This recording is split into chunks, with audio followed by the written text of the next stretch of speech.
uma iniciativa promovida pelo programa USP Municípios em Pirassununga.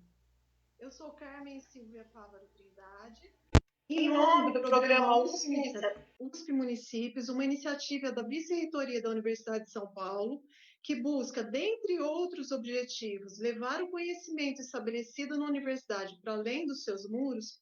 Agradeço aos nossos convidados que abriram espaço em suas agendas para estarem conosco hoje, bem como a todos que estão prestigiando o nosso evento. É um prazer estar com vocês nessa transmissão ao vivo pelo Facebook do programa USP Municípios em Pirassununga. Vamos fazer o evento na forma de pequenas apresentações dos nossos convidados e no final eles ficarão disponíveis para responder as perguntas que poderão ser colocadas nos comentários do Facebook. Para aqueles que não puderem nos acompanhar nessa live, mas tiverem interesse em vê-la depois, o vídeo ficará disponível no Facebook e no canal do YouTube do USP Municípios Pirassununga. Bem, vamos lá. Mas qual foi a motivação para a realização da nossa live hoje? Bem, tem crescido muito a preocupação com o papel da dieta em nossa saúde, o que é muito bom. Hoje nos preocupamos, ou pelo menos deveríamos nos preocupar, em ingerir mais fibras, em consumir menos açúcar, em também consumir menos sal. Na medida do possível, deveríamos consumir alimentos orgânicos, sejam eles industrializados ou não, e de produtores locais ou mesmo da região. Nós deveríamos ter uma dieta variada, equilibrada, e sim, precisamos nos preocupar com o quanto nós comemos e com o que nós comemos. Mas será que nós sabemos o que nós comemos? Será que estamos sendo bem informados? Eu não sei, não. Reflita comigo, será que comemos excessivamente só o que vem embalado? Será que tudo aquilo que preparamos na nossa casa faz bem? E tudo que vem embalado é tóxico, é pura química e vai nos matar? Será que a indústria de alimentos quer mesmo nos matar? Gente, consumidor morto não daria lucro. Vejam que a indústria de alimentos tem um papel importantíssimo de fornecer alimentos que sejam seguros para o consumo, ou seja, livre de micro-organismos que poderiam nos causar doenças, e esses sim até podem nos matar. Pensando em sustentabilidade, essa indústria também evita perdas de alimentos. Nós produzimos morango durante alguns meses do ano. E não é muito bom nós termos a nosso dispor morango congelado, polpa, geleia, suco e iogurte de morango o ano todo. Ainda é papel da indústria atender às demandas de populações com necessidades especiais, como os intolerantes à lactose, os alérgicos a leite, os diabéticos, os celíacos e por aí vai uma longa lista. E agora falando em necessidades especiais, nós estamos vivendo um momento de pandemia. Já pararam para pensar como se alimenta alguém que está entubado? Nesse momento, a gente celebra a atuação dos médicos, dos enfermeiros, da indústria farmacêutica e também de equipamentos hospitalares. Mas não fosse também a indústria de alimentos, essas pessoas que estão seriamente acometidas com a Covid-19 não teriam condições de sobreviver. Eu imagino que quem está nos ouvindo agora não tenha o hábito de consumir leite em pó. Mas quem passa por uma tragédia, como um furacão, um terremoto, ou quem está vivendo em um campo de refugiados, por exemplo, é dependente do leite em pó. E, portanto, a indústria que o produz e esse próprio alimento valem ouro. Também é papel da indústria de alimentos garantir a distribuição e, portanto, a presença de alimentos em lugares onde eles não seriam acessíveis originalmente. Por exemplo, poderíamos consumir bacalhau no Brasil não fosse a indústria de alimentos? Nós teríamos conhecido a Antártica, o Everest e até chegado à Lua, não fossem os famigerados alimentos industrializados? Mas eu não preciso ir tão longe. São mais de 21 milhões de habitantes vivendo na região metropolitana de São Paulo. Isso é quase a metade do estado de São Paulo, que é o estado mais populoso do país. Muitos vivem sozinhos. A maioria das mulheres, felizmente, está inserida no mercado de trabalho. E grande parte dessa gente leva horas se deslocando do trabalho para casa. Vocês imaginam essa multidão toda não podendo contar com a conveniência ou a praticidade dos alimentos industrializados? Bom, porém, a despeito das inúmeras utilidades dos alimentos industrializados, eles têm sido alvo de muitas críticas e de várias polêmicas nos últimos anos. Algumas até são razoáveis, mas muitas, eu diria, a maioria, acontece pela simples falta de informação do que é o processamento de alimentos ou o que é um alimento industrializado. E essas polêmicas são utilizadas para aterrorizar as pessoas. Dentre outras coisas, a indústria de alimentos tem sido culpada pelo aumento da obesidade, pelo consumo excessivo de sal, de açúcar, como se nós, e nesse nós eu incluo apenas os adultos, não ditássemos o que a indústria deve produzir, como se nós não fôssemos os responsáveis pela compra e pela escolha do quanto e do que nós comemos. É preciso ter em mente que quem visa lucro quer vender. É preciso atender às demandas do consumidor. Quanto maior a demanda por produtos mais saudáveis, com menos sal, menos açúcar, maior será a preocupação da indústria em nos atender. Mas isso, evidentemente, passa por mudanças de hábitos culturais e também pelo fato de termos informações precisas. Bom, mas eu já falei demais. Para tratar dessas polêmicas e de outras tantas, nós reunimos hoje um time que é super qualificado, que eu vou apresentar agora. Para abrirmos as nossas latas com total consciência do que nós vamos comer, contaremos com os conhecimentos que serão compartilhados hoje pela professora Fernanda Vanin, que é engenheira de alimentos, formada pela Universidade de São Paulo e doutora em engenharia de processos e de alimentos pela Universidade Francesa AgroParisTech. A professora Fernanda é especialista em processamento de alimentos, em especial processamento de produtos de panificação.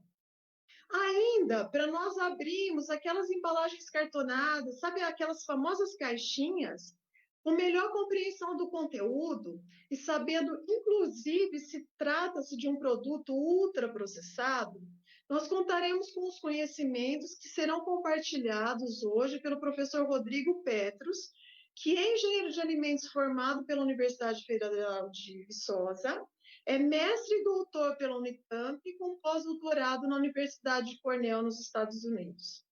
E por último, mas não com menos importância, para abrirmos as embalagens laminadas flexíveis ou os sachês, melhor informados daquilo que está escrito no rótulo, né, daqueles termos complicados, contaremos com os conhecimentos transmitidos pela professora Maria Tereza de Alvarenga Freire, que irá dividi-los hoje conosco. A professora Tereza também é engenheira de alimentos, com graduação, mestrado e doutorado pela Universidade Estadual de Campinas, a Unicamp. Todos os nossos convidados, inclusive essa moderadora que vos fala, são professores do curso de Engenharia de Alimentos da Faculdade de Zootecnia e Engenharia de Alimentos da Universidade de São Paulo, que é também coordenado pela professora Maria Tereza, que está conosco hoje. Mas vamos então ao debate. Professora Fernanda, boa noite. É um prazer tê-la conosco hoje. Poderia nos explicar o que é e a importância do processamento de alimentos? Boa noite, professora Carmen. Boa noite, ouvintes, demais colegas. Eu queria começar agradecendo a oportunidade, né, esse convite que foi feito para falar de um assunto tão importante, né? Acho que independente dos gostos pessoais, dos hobbies, enfim, é um assunto aí que grande parte da população tem interesse, né? E, professora Carmen, acho que para responder a sua pergunta, eu vou tentar dividir a minha fala em 3 grandes partes, vamos dizer assim, senão eu poderia ficar aqui falando por muito tempo. Acho que a primeira parte que é importante, né, é importante a gente tentar correlacionar um pouquinho a importância do processamento de alimentos junto com a evolução da sociedade. Se a gente voltar no tempo, pensar um pouquinho por volta de 1800, 1900, não é tanto tempo atrás assim, e olhar para as populações francesas, os russos, enfim, A gente consegue ver pela história que, nessa época, em torno de 2/3 daquela população trabalhava para poder dar alimento, né, produzir alimento para a população como um todo. Então, era um sistema que a gente chama de aristocrata, né? Muitos trabalhavam para produzir, para processar, para preservar esses alimentos. E só uma pequena parcela da população podia ter a chance de escolher fazer outra coisa.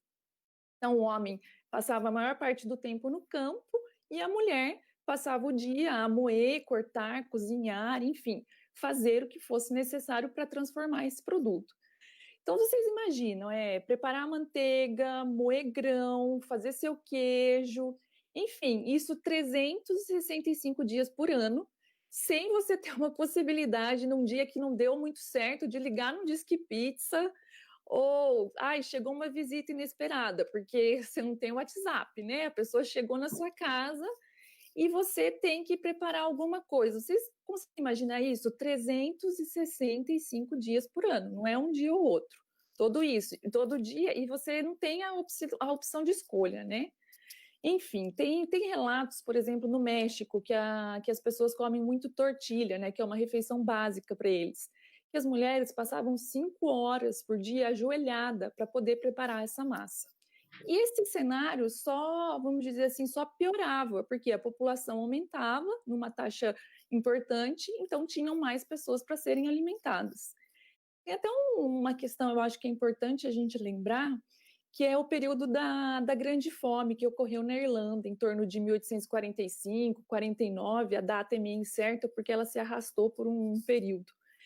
E nesse período da Grande Fome, em torno de 25% da população irlandesa morreu. Por quê? O que aconteceu nesse período, né? Uma das principais causas desse grande desastre, vamos dizer assim, foi uma doença provocada pela contaminação da batata, e 1/3 daquela população era dependente economicamente da batata, ou seja, viviam pela plantação, pelo cultivo da batata. Então, esse é um fato que eu acho que é importante a gente lembrar, principalmente pelo momento que a gente está vivendo aí, relacionar também com os alimentos. Bom, e aí a gente evolui um pouquinho e chega no momento que a gente tem os supermercados disponíveis nas grandes cidades, nas cidades de uma maneira geral. Esse momento, então, com certeza, as donas de casa, né, se alegraram muito com isso. Por quê? Porque foi através desse modernismo, vamos dizer assim, culinário, que elas podiam, de certa forma, ter comida processada em casa, ter comida preservável e comida segura. Então, elas podiam usar o tempo delas também para fazer alguma outra coisa, porque antes isso não era possível. E aí, agora que a gente falou, então, de processada, preservável e segura, eu vou entrar no meu segundo aspecto, né, que é falar numa linguagem simples o que é processar. Vamos pensar assim, quando a gente está em casa e vai preparar um molho de tomate. Como que a gente prepara esse molho de tomate? Primeiro a gente vai ao supermercado, faz a seleção, né, das frutas, aquelas que estão sem nenhuma injúria, enfim. Esses frutos que estão bons, então a gente chega em casa, faz a limpeza, a higienização do produto, o corte e aí leva para o cozimento, certo? E como que é feito isso na indústria? Na indústria é da mesma forma, é feita a seleção, é feita a higienização do produto, é feito o corte e ele vai também para o cozimento. Então, o processo é muito semelhante, só que, obviamente, numa escala maior, né? A gente tem equipamentos de grande porte para conseguir produzir numa escala maior. E ainda tem um detalhe que eu acho que é importante a gente frisar, porque às vezes, não sei, isso acaba não sendo talvez de conhecimento do público. Mas quando a indústria faz isso, é óbvio que ela precisa economizar recursos energéticos, recursos hídricos, para ela poder ter um produto mais rentável. Então, fazendo isso na indústria, a gente consegue ainda economizar energia, economizar água, ou seja, ter um processo em termos ambientais mais interessante, porque a gente usa menos recursos ambientais, tá? Então, o processar nada mais é do que o que a gente faz em casa. E aí a gente passa, então, para o último aspecto da minha fala, que é falar assim, mas qual que é a importância de processar o alimento para o alimento em si? Então, vou começar com um primeiro exemplo que eu acho que é bem nítido para todo mundo, é a gente pensar no leite in natura. O leite in natura, normalmente, né, ele naturalmente, ele já tem uma elevada carga microbiana quando a gente faz a ordenha desse leite, né, do animal. Então, a partir desse momento, o leite, dependendo das condições, ele pode transmitir algumas doenças, como tuberculose, brucelose, enfim. E aí, vou voltar no tempo mais uma vez. Quem tem mais de 30 anos, por exemplo, deve se lembrar lá dos pais ou dos avós que ferviam o leite em casa. O que acontecia? A gente colocava lá no fogão esse leite, né? Ficava de olho ali para ele ferver, mas não podia deixar, porque senão derramava. Mas aí era um descuido e derramava tudo, fazia aquela sujeira no fogão. Mas por que eles faziam isso, será? Porque naquele período, a maior parte dos leites disponíveis no mercado eram os leites que a gente chama de pasteurizados, que são aqueles que vêm no saquinho e ficam na geladeira. O que significa, né, que ele é pasteurizado? Significa que ele passava por um tratamento térmico para destruir micro-organismos que deterioravam o leite e também aqueles que causavam doenças para a população. Mas por ser um tratamento que a gente diz que é suave, ele não permitia eliminar na totalidade dos micro-organismos. Então, fazendo a fervura do leite em casa novamente, a gente conseguia aumentar um pouquinho mais a vida de prateleira daquele produto. E aí vocês podem falar, nossa, mas o que é essa tal de pasteurização? O que é esse nome, né?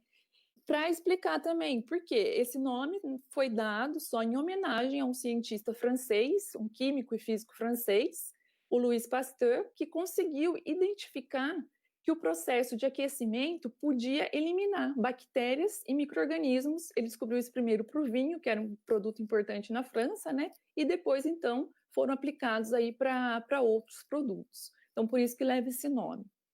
E para a gente fechar essa explicação em torno do leite, acho que vale a pena explicar, então, o processo do leite UHT, ou UAT, como é chamado hoje, ou leite longa-vida, né?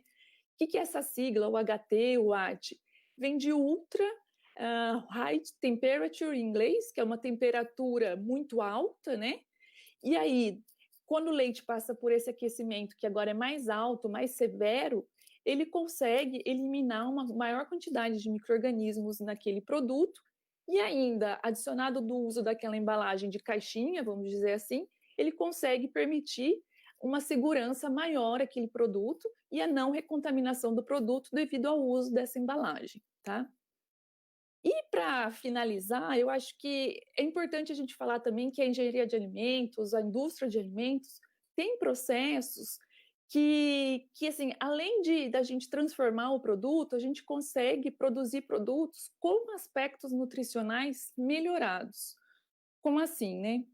A gente pode pensar na soja, por exemplo. A soja é uma leguminosa que a gente conhece aí que tem diversos pontos positivos em relação à parte nutricional, mas ela contém também o que a gente chama de alguns fatores antinutricionais. O que são esses fatores antinutricionais? Esses fatores atrapalham a absorção de alguns nutrientes, então a gente não consegue absorver alguns nutrientes em função desse fator antinutricional. Então a gente tem como exemplo o ácido fítico ou fitato, que ele impede a absorção de alguns minerais no nosso organismo. E além dele, a gente tem ainda os inibidores de tripsina, que atrapalham, né, a digestibilidade da proteína. A soja tem bastante proteína, mas atrapalharia aí a digestibilidade dessas proteínas. E um processo industrial que pode eliminar, né, inativar esses fatores antinutricionais é a extrusão. Mas aí vocês vão pensar também, nossa, mas o que é a extrusão, né? O que é esse processo aí? Nada mais é do que um processo que conjuga alta pressão com alta temperatura, de forma a promover alterações nas configurações de determinados constituintes. Então, por exemplo, a proteína texturizada de soja, que é um produto extrusado, ela tem um maior conteúdo nutricional, uma maior digestibilidade proteica e essa proteína tem um maior valor biológico do que a própria soja in natura. Eu acho que é importante a gente destacar esses dois lados. Teriam muitos outros aqui que a gente poderia destacar, né? Eu poderia ficar aqui falando de outros produtos, mas acho que deu para resumir um pouco, né, Carmen, dessa importância aí do processo. Espero ter conseguido no tempo.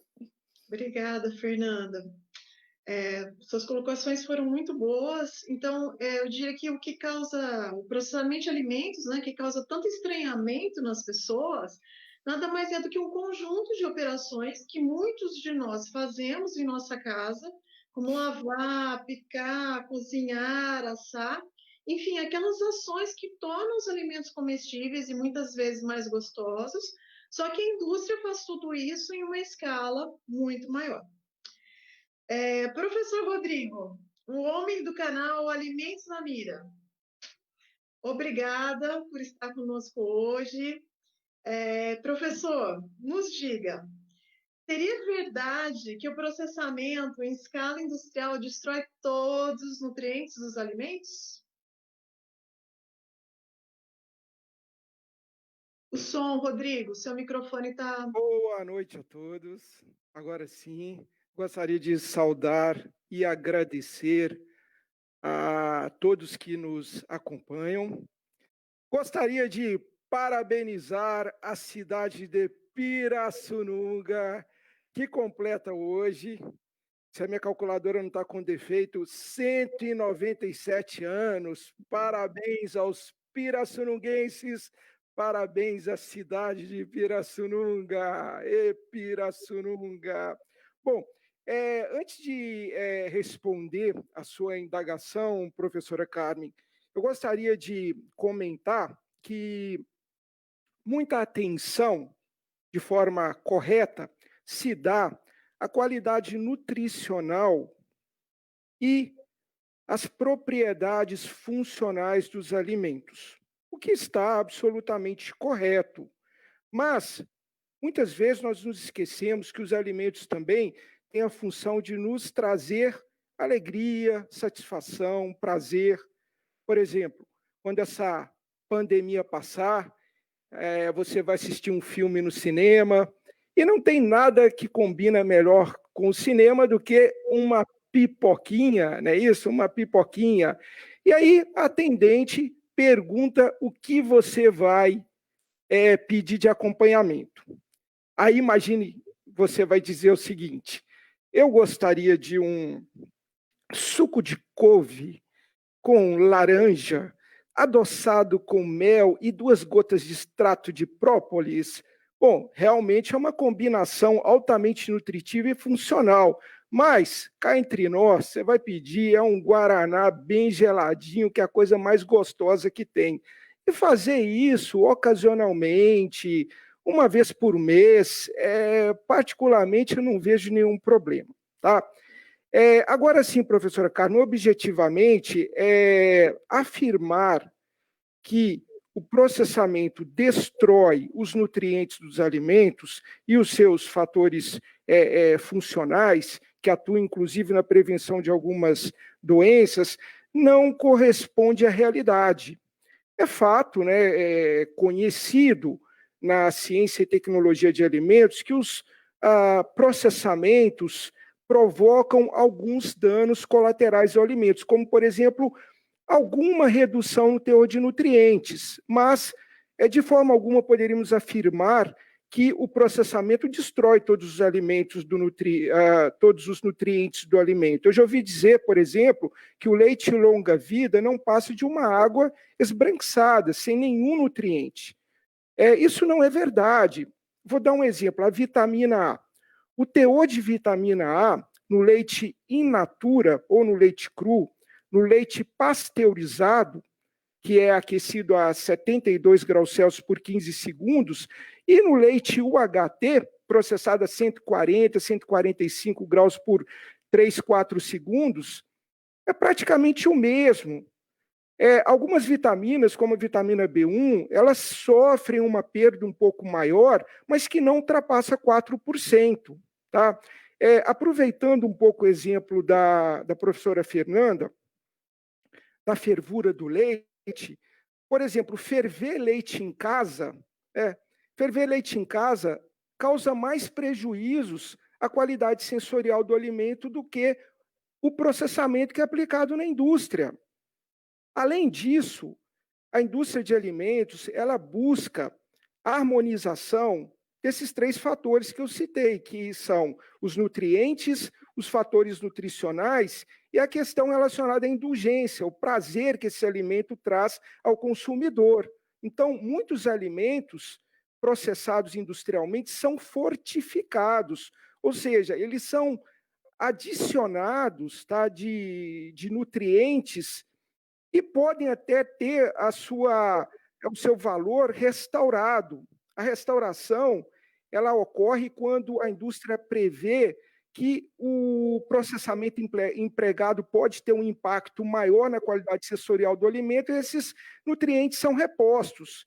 Portanto, para finalizar, a visão de que a industrialização, o processamento em escala industrial, destrói nutrientes dos alimentos, né, torna os alimentos destituídos de nutrientes, é uma visão equivocada.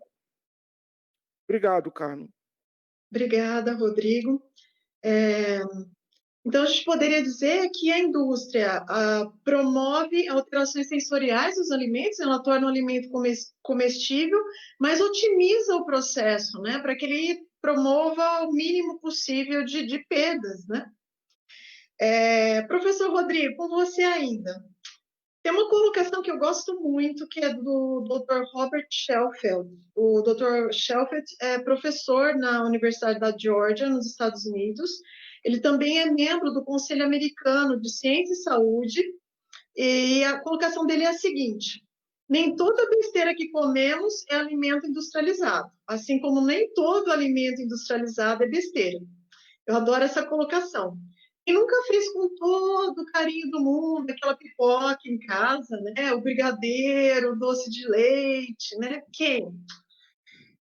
Mas, professor Rodrigo, há alguns anos, colegas nossos, né, de outra unidade da Universidade de São Paulo, certamente munidos das melhores das intenções, propuseram uma nova classificação para os alimentos.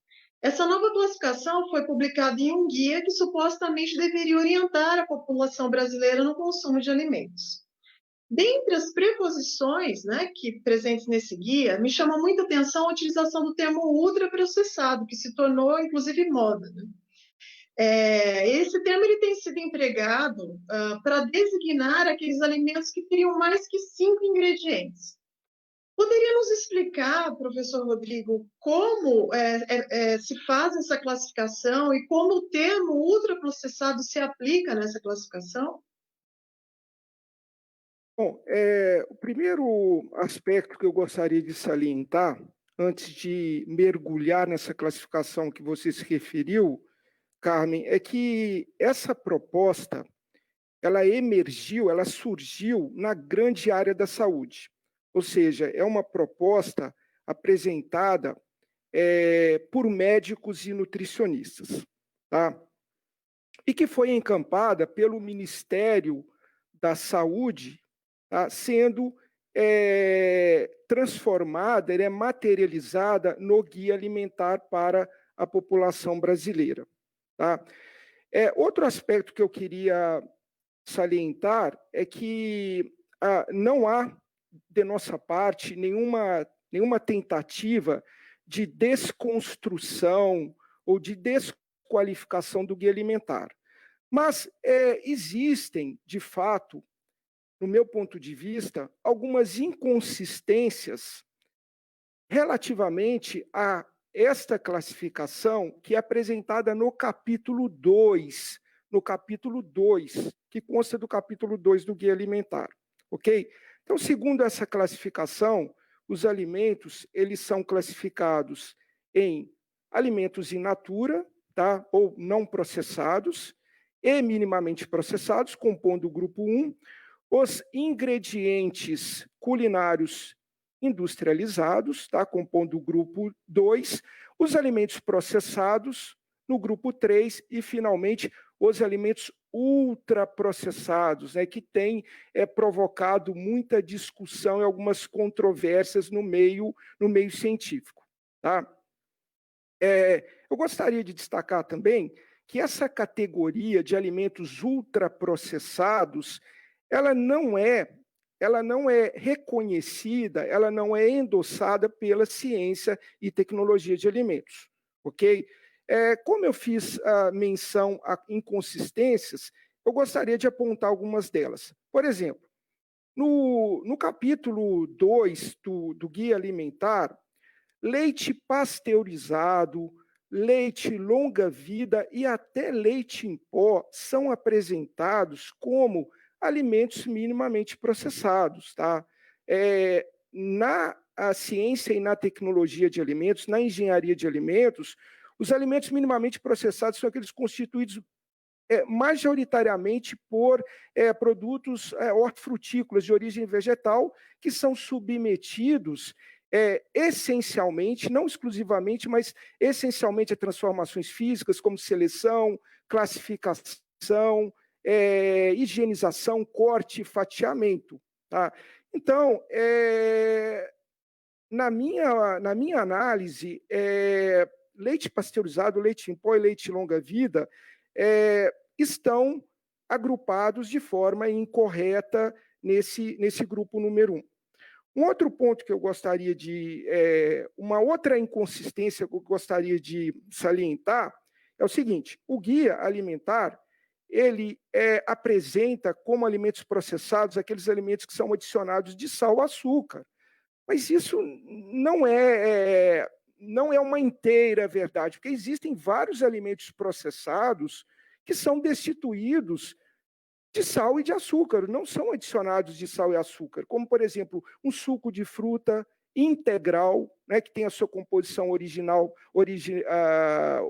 preservada, o leite pasteurizado, também não há nenhuma intervenção, ao contrário do que muitos alegam e pensam, não há nenhuma intervenção química na conservação do leite, tá, pasteurizado. Então, essa seria uma outra inconsistência que eu apontaria.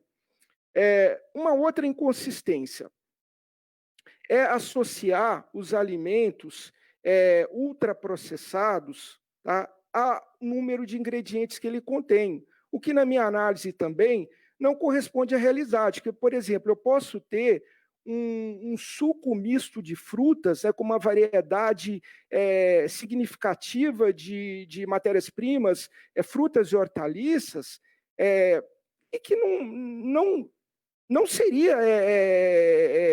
seria considerado ultraprocessado, né? Então, existe aí uma confusão, na minha avaliação, essa proposta de classificação, ela muito mais confunde do que esclarece, né? O termo ultra, tá, ele remete para a engenharia de alimentos à intensidade do processamento, tá? E não ao número de ingredientes que são incorporados ao produto. Tá? Então, eu poderia até ver alguma coerência se o leite UHT, né, a professora Fernanda já disse, ultra alta temperatura. Poderia até vir alguma coerência se o leite UHT fosse apresentado como um alimento ultraprocessado, porque ele é submetido a uma temperatura elevada, né, 145 graus. Mas não, ele está apresentado como alimento minimamente processado. Tá? Então, esses são alguns exemplos de inconsistência que eu encontro, mas eu não vou me estender mais para que os participantes também tenham a oportunidade de perguntar. Obrigada, professor Rodrigo. Eu diria também que essa nova classificação, ela desconsidera que há uma regulamentação da Anvisa, né? Que é a agência que regula a produção de alimentos. E eu concordo que o termo ultraprocessado, ao invés de informar, ele serve mais para aterrorizar as pessoas, né? Como uma amiga nutricionista me ensinou, ele serve muito bem para promover terrorismo nutricional, né? De fato, ele tem promovido. Professora Fernanda, tendo em mente o que o professor Rodrigo colocou, como ficariam as fórmulas infantis ou os leites maternizados se a nova classificação proposta tornasse oficial? Vamos assumir que a Anvisa assumisse essa classificação como sendo a oficial. O que aconteceria com os leites maternizados? Carmen, acho que essa questão é uma questão muito importante, né? E antes de responder ela propriamente, acho que é importante falar também que, como engenheira de alimentos, como professora, né, dos futuros engenheiros de alimentos, para nós, a alimentação materna é a que vem em primeiro lugar, que é fundamental, é ela que deve ser feita em qualquer circunstância, entre aspas, porque de maneira nenhuma a gente incentiva que as fórmulas infantis devam ser priorizadas.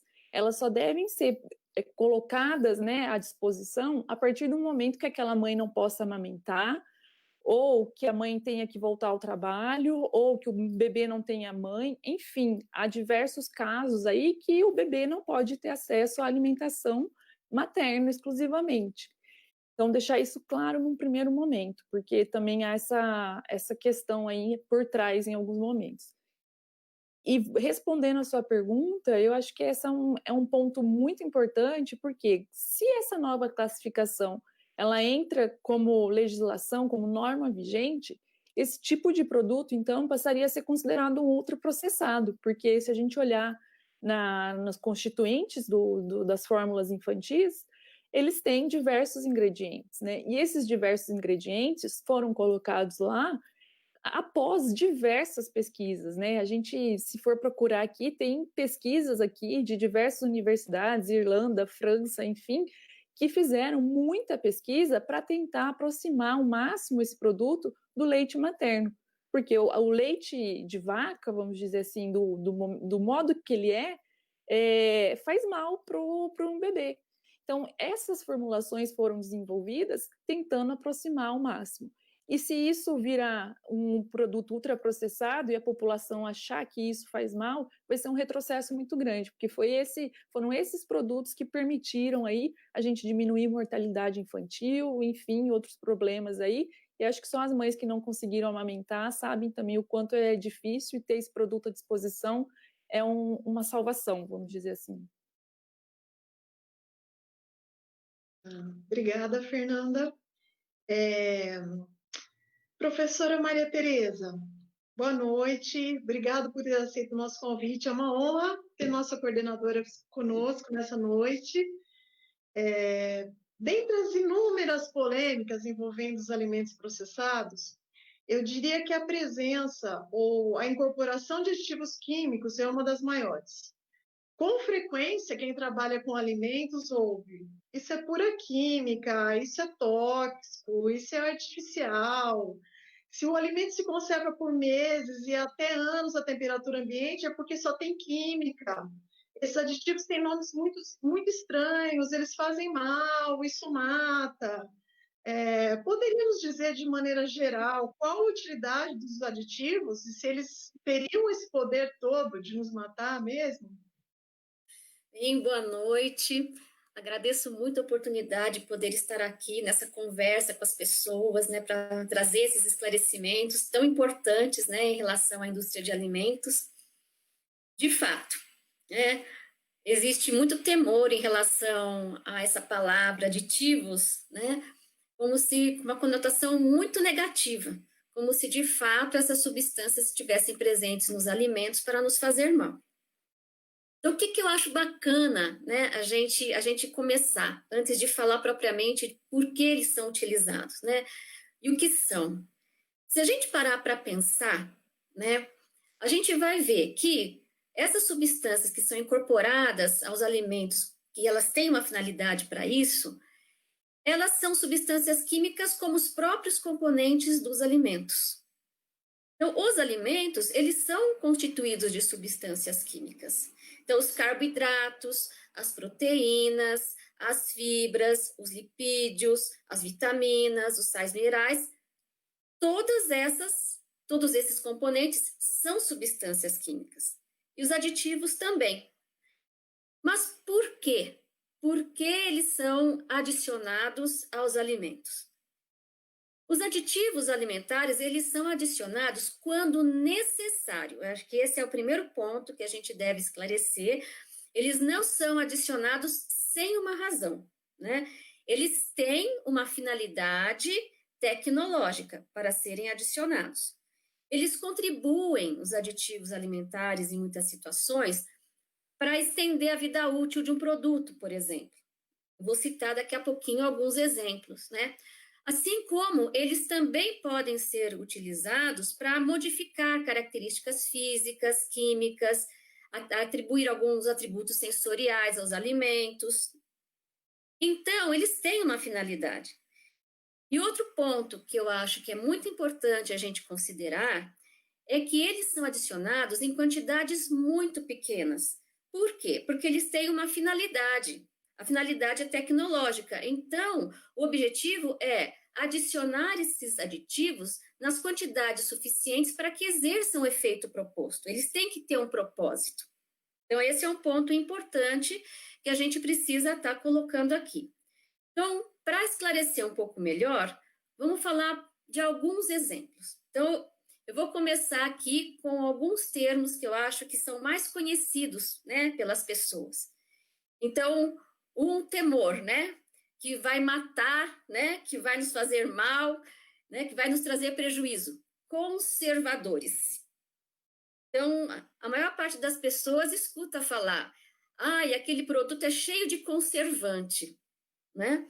O termo correto, conservadores, são substâncias que são adicionadas, por exemplo, em pães, em doces, em queijos, em bebidas, em derivados de frutas, em molhos, em massas, né? Cada um com uma finalidade.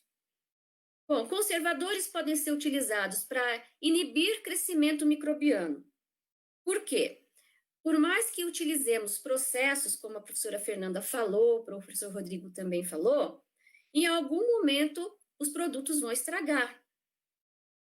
O que a indústria de alimentos faz? O que a engenharia de alimentos faz? Ela faz esses processos, trazendo benefícios, como a professora Fernanda mencionou, com alguns exemplos, e promove uma extensão de vida útil desse produto. Porque nós temos que pensar numa cadeia, que começa no campo e termina nas nossas mesas. Existe uma trajetória para que esse produto seja consumido. Então, ele passa pelos processos, passa pela estocagem, passa pelo transporte, ele passa pela gôndola do supermercado e ele chega na nossa casa. E muitas vezes a nossa casa pode estar muito distante. Então, quando eu tenho o auxílio de uma substância como essa, eu estou promovendo a oportunidade de extensão de vida útil de um produto, que é muito importante. Essas substâncias, como eu disse, são adicionadas em quantidades muito pequenas. Então, podem olhar no rótulo dos produtos e vocês vão ver. Lá nos rótulos dos produtos tem todos os aditivos que são adicionados. Outra categoria que acho que as pessoas conhecem bastante também são os acidulantes, que, como o nome fala, acidulantes, eles vão conferir mais acidez aos produtos. Então, tem gelificantes. Gelificantes também são substâncias que vão, justamente como o nome fala, trazer essa característica gelificada para um produto. Então, um exemplo bem clássico que a gente tem são as geleias. As geleias de frutas que nós consumimos, as industrializadas ou as caseiras, podem fazer uso de uma substância chamada pectina.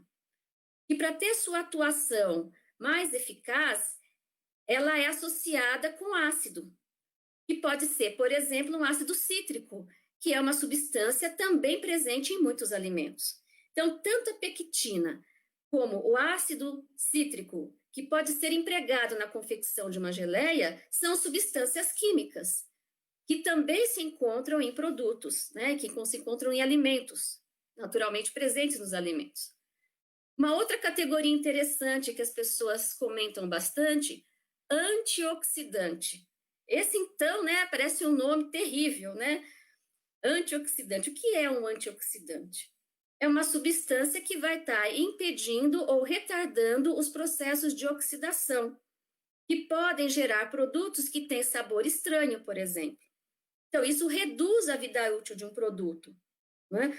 Bom, que produtos fazem uso de antioxidantes? Margarinas, bolos, tortas, pães, são produtos que contêm esse aditivo. E assim a gente tem muitos outros.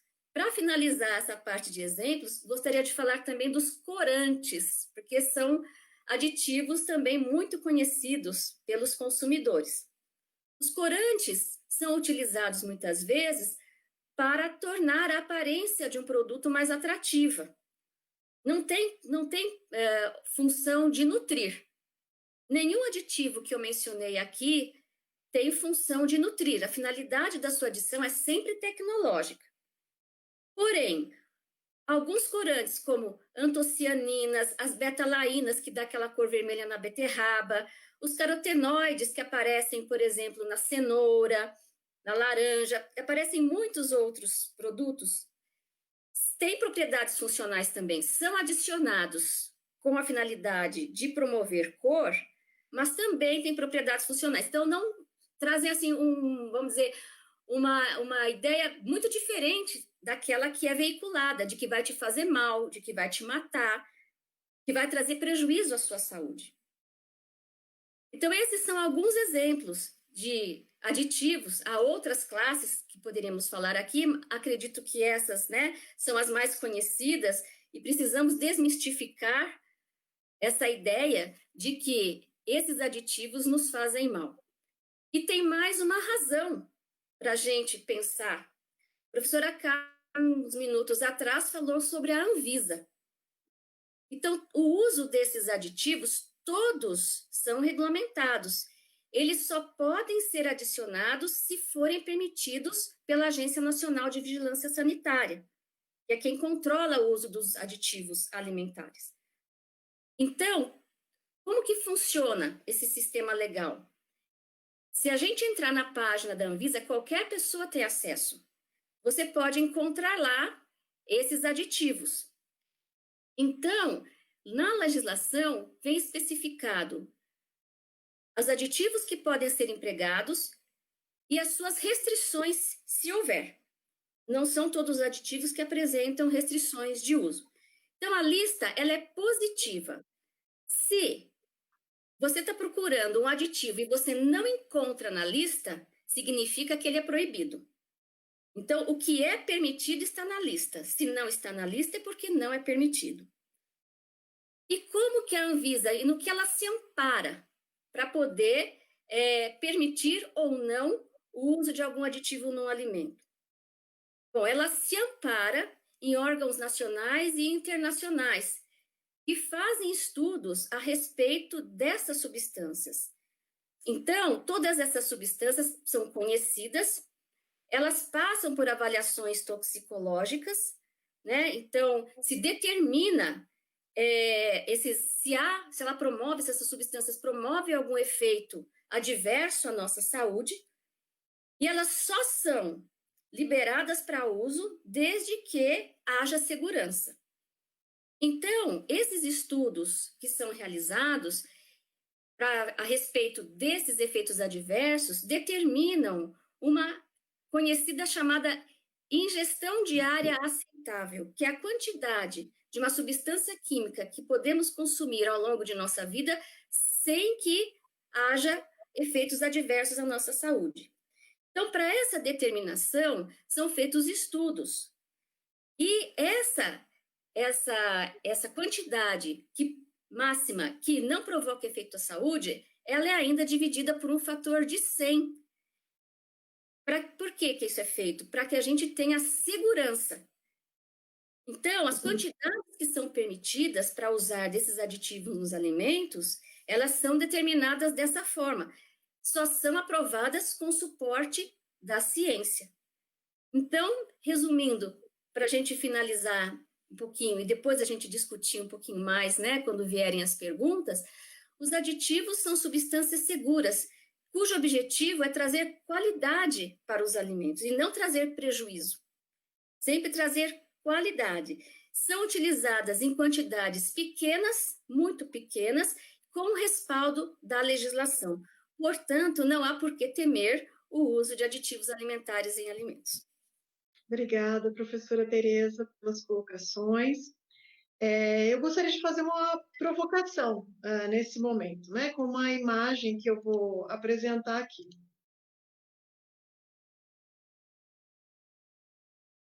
Vocês estão vendo a minha tela? Está chegando, Carmen, está chegando. Posso apresentar? Sim. esse seria o rótulo de um alimento, que teria, então, todos esses ingredientes que estão descritos aqui. E aí, professora Fernanda, consumiria esse alimento? O que você acha? Ixi, tem uns negócios estranhos aí, né? Os nomes feios, né? Eu nem Eu consigo ler gama-decalactona. etanoato. Está escrito em algum lugar também que se você não sabe ler o negócio, não é bom comer, né? Fernanda, você que acabou de... Fernanda, não, desculpe. Maria Tereza, você que acabou de falar dos aditivos, você consumiria um alimento com tantos ingredientes assim? Tô achando perigoso. Farnesil? Será isso? É muita química, não é não? Muita química, muita química. Deve ter detergente aí no meio também, né? Certeza, detergente com certeza. Olha, quantos conservantes, meu Deus! E aí, o que vocês que estão nos assistindo diriam? Vocês consumiriam esse alimento com todos esses nomes terríveis nele? Com toda essa química? O que vocês acham? Então, esse alimento que tem toda essa química, trata-se do morango. Essas são todas as substâncias encontradas nessa frutinha, que de maneira geral as pessoas adoram, né? Se a gente pudesse fazer um rótulo para o morango, a gente encontraria todas essas substâncias aqui presentes nele, tá? Então, essa provocação é para dizer que tudo é química. Nós somos químicas, o ar que a gente respira é química e os alimentos também. É química e é ela que a gente consome, tá? E precisamos dela para viver. Mas imagina que a gente pegasse o morango e acrescentasse açúcar, acrescentássemos suco concentrado de limão ou ácido cítrico, que está presente no limão, é por isso que o limão se acrescenta nesse produto, e acrescentássemos também pectina, que é uma substância também presente nas frutas, mas que em geral é possível acrescentá-la também. Ela é um aditivo químico, como a professora Maria Tereza citou. E aí, vocês consumiriam esse alimento? Será que agora ele passaria a ser ultraprocessado? Ele teria todos esses ingredientes aqui, ó. Todos que tem no limão, desculpa, todos que tem no morango, mais todos esses, mais a água, mais o ácido cítrico e também a pectina. O que vocês me diriam? Consumiriam esse alimento? E aí, meus colegas aí que estão nos assistindo? Tava ruim, agora ficou pior, né? Piorou muito, né, Fernanda? Piorou. Agora a gente pode chamar isso, não é mais de ultraprocessado, se virou uma bomba praticamente. Se for, com licença, se nós formos nos orientar pelo guia alimentar, que recomenda que os alimentos processados e ultraprocessados devem ser evitados, certamente não consumiria esse produto, não. Em hipótese alguma, né, Rodrigo? De jeito nenhum. Mais aditivos ainda? Não é? Então, vejam bem, esse alimento é a geleia de morango. Geleia de morango tem tudo que tem no morango, mais açúcar, pode ter suco de limão ou ácido cítrico, que é o ácido presente no limão, e a pectina, que é extraída normalmente daquela parte branquinha da laranja ou da maçã para ser acrescentada em outros produtos. Eu não estou fazendo propaganda da Queensberry, vocês me desculpem, infelizmente não está pagando nada para a gente, é que essa empresa usa esses ingredientes aqui para produzir a geleia de morango. Em comparação ao morango, eu só diria que a gente não pode consumir muita geleia de morango, porque ela tem bastante açúcar de fato, mas tem tudo que a gente encontra nas frutas é o que está na geleia de morango. E pela nova classificação, a gente poderia classificá-la como mega, super, blaster processado, tá bom? Era essa a nossa provocação. Eu passo agora, então, as questões, as perguntas, né, que as pessoas fizeram para vocês. Tem algumas aqui. A primeira pergunta que eu gostaria de fazer é para a professora Maria Tereza. Algumas pessoas querem saber, professora, o que são aquelas letras que aparecem nos rótulos dos alimentos, né? O INS, por exemplo. A que aquela letra se refere? Então, Quando eu estava falando para vocês sobre o sistema regulatório, existe um sistema chamado Códex Alimentários, que estabelece normas internacionais para uso de aditivos, entre outras atividades que esse programa faz. Ele é um sistema numérico internacional para a identificação desses aditivos.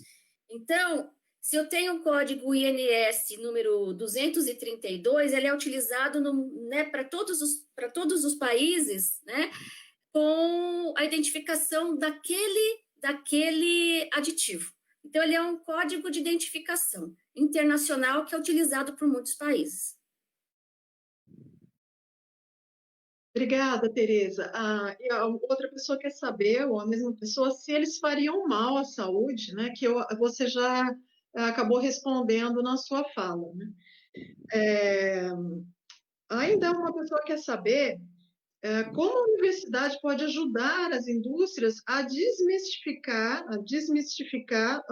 essa onda de alimentos ultraprocessados. Professora Fernanda, o que você acha?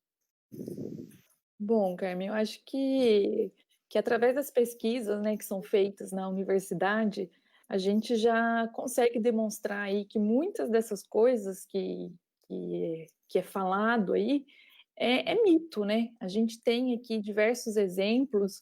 Eu vou puxar um exemplo da minha área, por exemplo, que trabalho com panificação.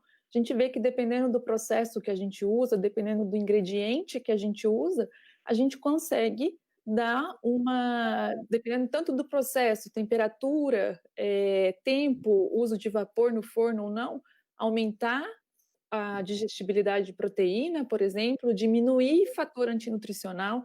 Isso é resultado de pesquisa aqui, da nossa faculdade. E a gente poderia citar outras diversas aí. Então, eu acho que isso é muito importante, né? A gente fazer esse link com as indústrias, e é o que a gente está fazendo um pouco agora nessa live, acho, levando essa informação um pouco extramuro, tirando daqui, tentando fazer o nosso papel. Agora, Rodrigo, para você, algo que complementaria, uma questão que complementaria um pouco a fala da Fernanda. A pessoa pergunta o seguinte: levando em consideração as tendências de consumo e a opinião de vocês, quais seriam os desafios ou oportunidades de comunicação entre a indústria e consumidores via embalagens? O que cada uma das partes pode fazer para melhorar essa relação? Ser mais efetivo, ser mais eficiente na comunicação, né? Nós sabemos que o mercado consumidor ele está muito mais atento, ele é muito mais observador e muito mais exigente aquele que existia há 10 a 20 anos, né? Então, eu acho que a informação não apenas por meio do sistema de rotulagem, tá? Que, a meu ver, deve inclusive ser aprimorado, tá? Porque eu tenho o meu olhar técnico, mas tenho também o meu olhar de consumidor. E muitas vezes nós nos deparamos com rótulos que são praticamente ilegíveis, né? A gente precisaria levar uma lupa para o supermercado para poder. Eu gosto de ler rótulos, eu leio rótulos, mas muitas vezes, mesmo com minha lente, com meu óculos, eu tenho dificuldade de ler os rótulos. Então, eu acho que uma padronização, tá, no sentido de ampliar o tamanho das fontes, né, auxiliaria bastante, né? E além desse canal tradicional, né, que é a rotulagem, inclusive, muitas pessoas desconhecem essa informação, mas foi o Louis Pasteur, o pai lá da pasteurização, que propôs que os componentes dos alimentos, tudo que fosse incorporado ao alimento, fosse declarado no rótulo. Ele que propôs, né, uma ideia super importante. Então, eu acho que, além desse meio, é importante também que a indústria ela desenvolva outros canais de comunicação, tá? Porque muitas vezes o consumidor ele realmente não tem acesso às informações fidedignas, corretas. Obrigada, Rodrigo. Fernanda, você falou sobre as fórmulas infantis, né, os leites maternizados. Há uma pergunta se a indústria pode fazer propaganda a respeito desses produtos. Acho que, de novo, bem importante mesmo isso. Eu já ouvi muitas pessoas falando que a indústria investe pesado nas propagandas e que aí fica difícil para as mães falarem não, que não vão dar as fórmulas infantis, né? Isso é uma mentira.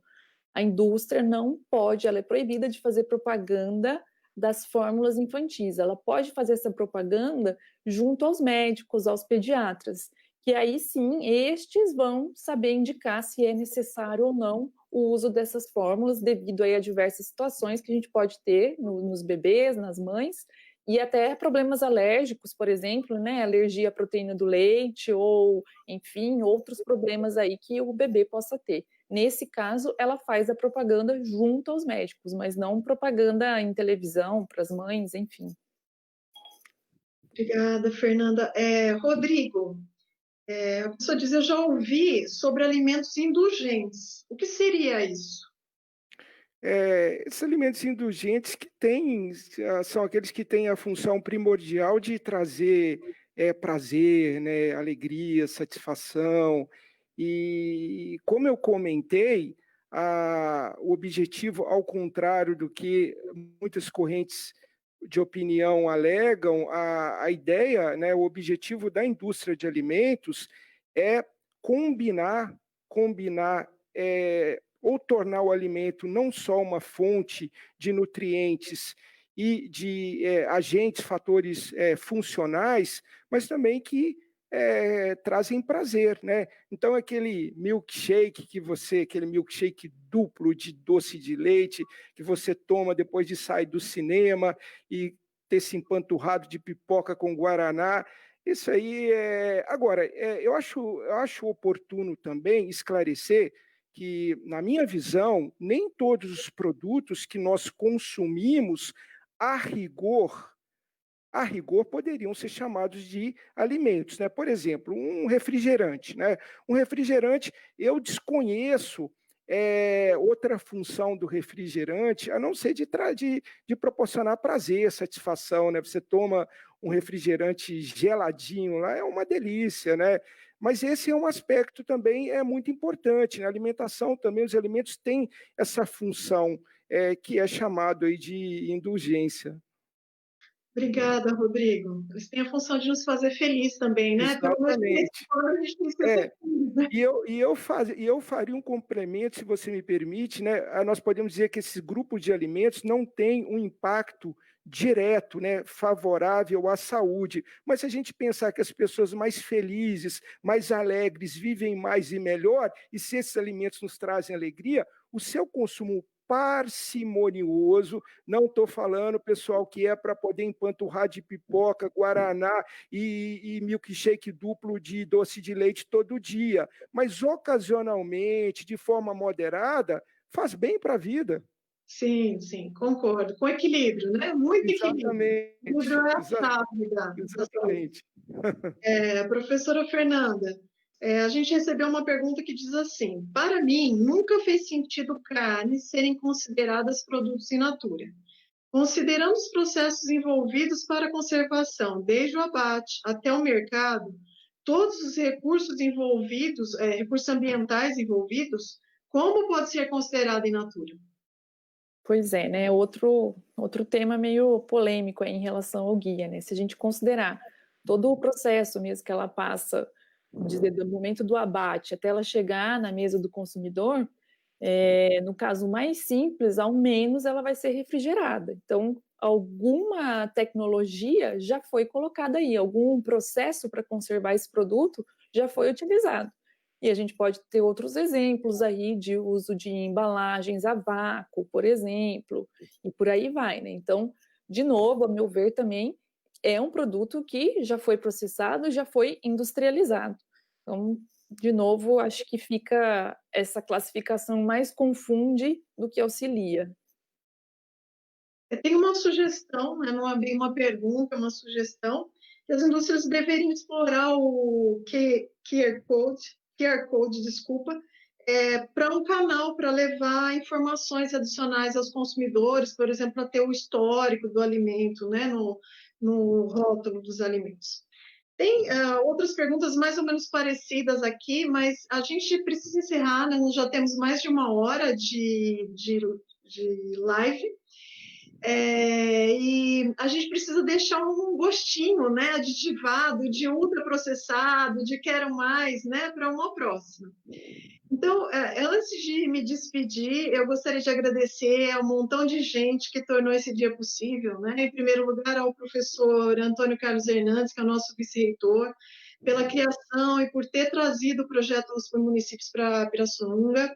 Esse projeto tem sido um motivo de muito orgulho para todos nós, como nós já dissemos em outros momentos.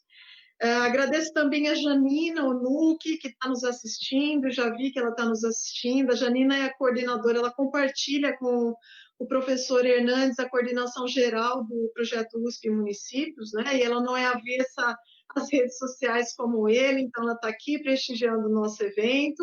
Obrigada, Janina, por todo o carinho, por todo o apoio que você tem nos dado.